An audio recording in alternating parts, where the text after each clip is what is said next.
Much everybody for being with us today, and I want to thank you, all of these great leaders, for joining us as we welcome to the White House the uh, presidents and prime ministers and various other forms of dignitary to this wonderful place. Is nothing like the White House to me. We are represented today, and your continent is represented by Gabon, Guinea-Bissau, Liberia, Mauritania, and Senegal. All Thank you for tuning to TK Thoughts. President Trump recently hosted a group of African leaders at the White House. Of course, word went around quickly, and so did controversy. So some critics were saying that those African leaders were sellouts, and others said they were negotiating with someone that was unfriendly to African countries. And others just simply said that Trump only invited 5 African countries instead of the entire continent, which is pretty interesting because a couple of months ago, a lot of African critics, were celebrating the young leader of Burkina Faso, Ibrahim Traoré, for rejecting an invitation to meet Trump. And they were calling it a bold move and a stand against imperialism. Now the question is, what do these Africans really want? What do we really want? Now let's take a look at what some of those leaders had to say during their visit at the White House. Now we are going to first of all start with the president of the Islamic Republic of Mauritania, President Mohamed El Ghazouani. Okay, let's hear what he had to say to the President of the United States.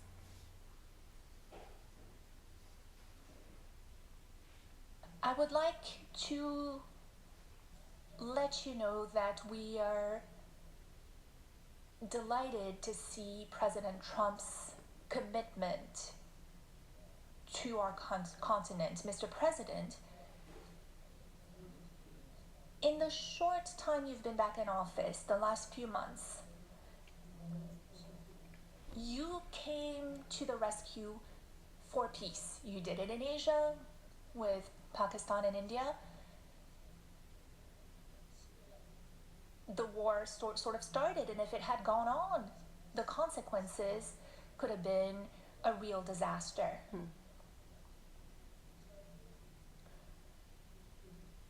Since the beginning, you've been doing a great deal of work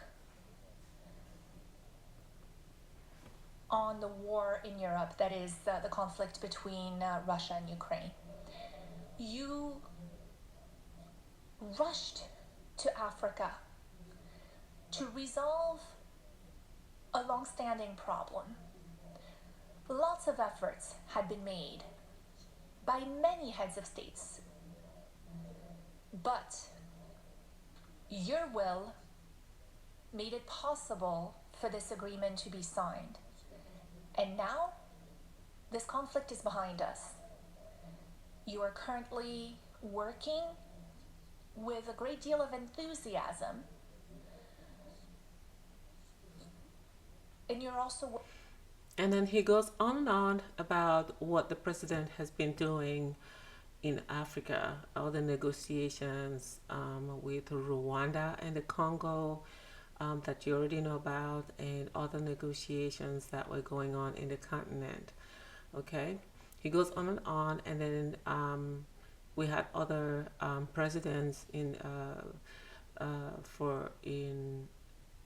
Gabon. The president of Gabon also had a lot to say about what the president has been doing in the continent. If only people will pay attention and see what this presidency means to the African continent, and keep an open mind, because others have come and tried to negotiate and try to... In short, they haven't done what the President Trump has done in African countries. He is negotiating for peace, to stop the war. What else? Like, once war stops, development starts. That's the fact. And if this president is doing that, I think most Africans, I mean, I can't say all because a lot of people are not going to understand. I think most people really need to stand up and support this president's efforts, because there's nothing as ugly as war. Now, the next president, the next leader that was pretty impressive was President Joseph Numa of Liberia. And he was saying that they admire President Trump's motto of Make America Great Again.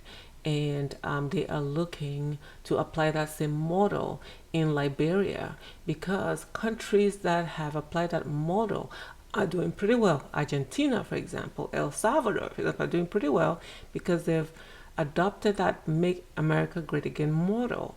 Brazil also tried to copy that model, but of course the elections didn't go well, right? So let's hear what he had to say.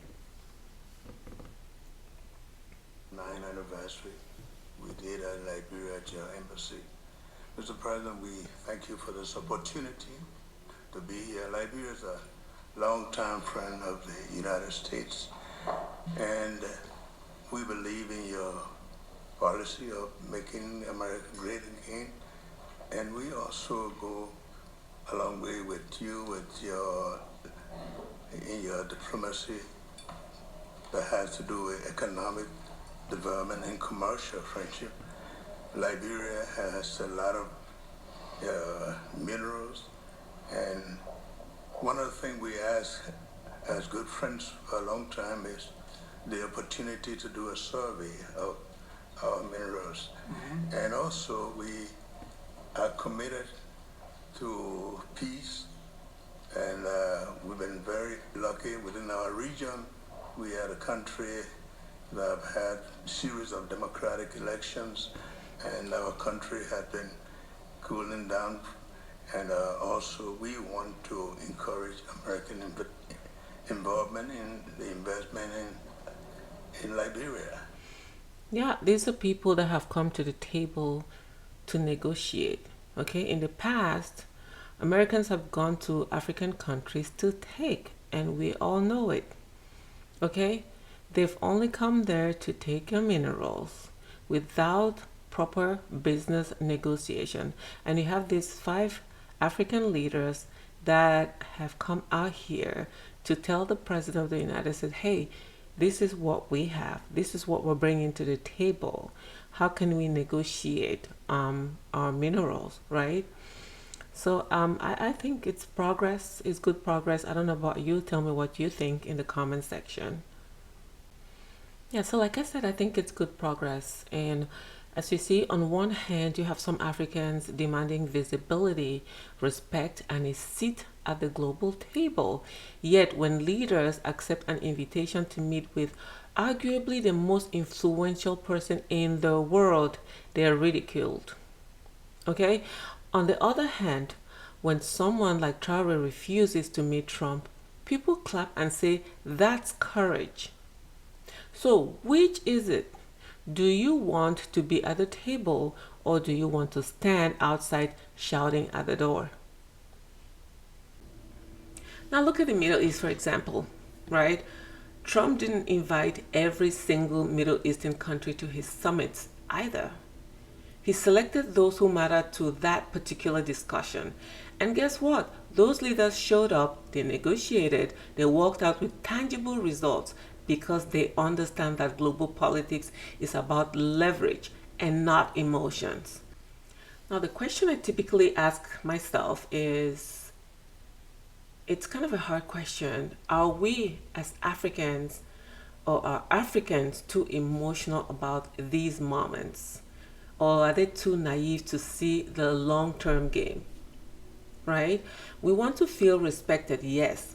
But respect comes from showing up and negotiating with strength, not boycotting every opportunity because of feelings or pride. Where's the pride, right?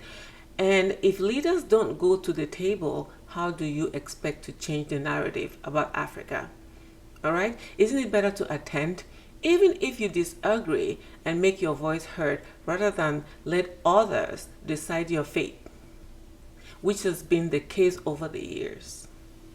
Now, this president is so busy.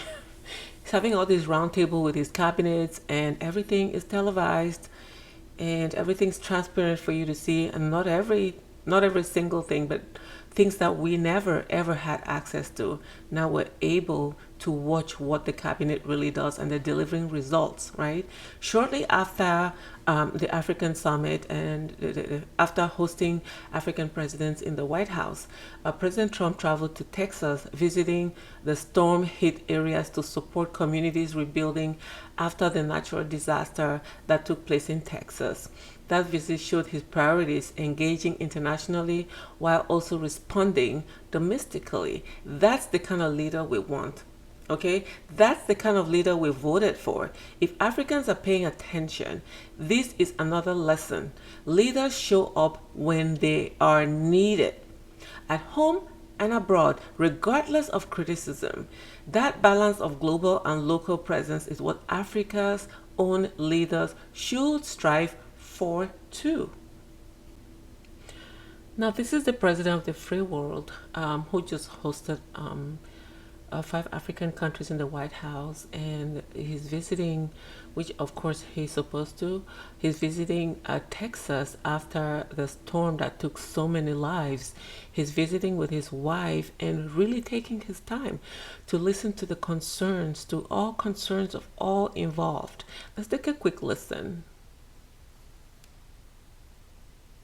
They've been devastated. They lost their child or 2 children, and just hard to believe what, I've never seen anything like it. A little narrow river that becomes a monster, and that's what happened. But the First Lady and I are here in Texas to express the love and support and the anguish of our entire nation in the aftermath of this really horrific and deadly flood. Nobody has any idea how and why a thing like this could happen. It's Here's something worth considering. For better or worse, Trump is a global figure.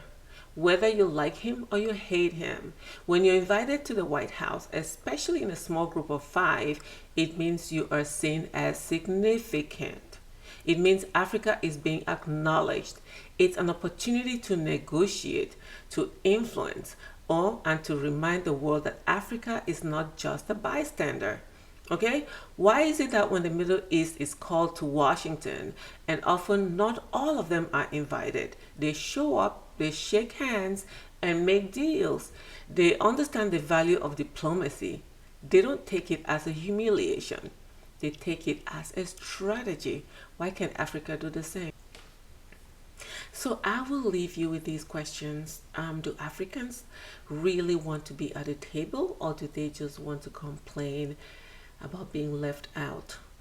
When will we stop seeing every invitation as an insult or a trap and start seeing this as an opportunity?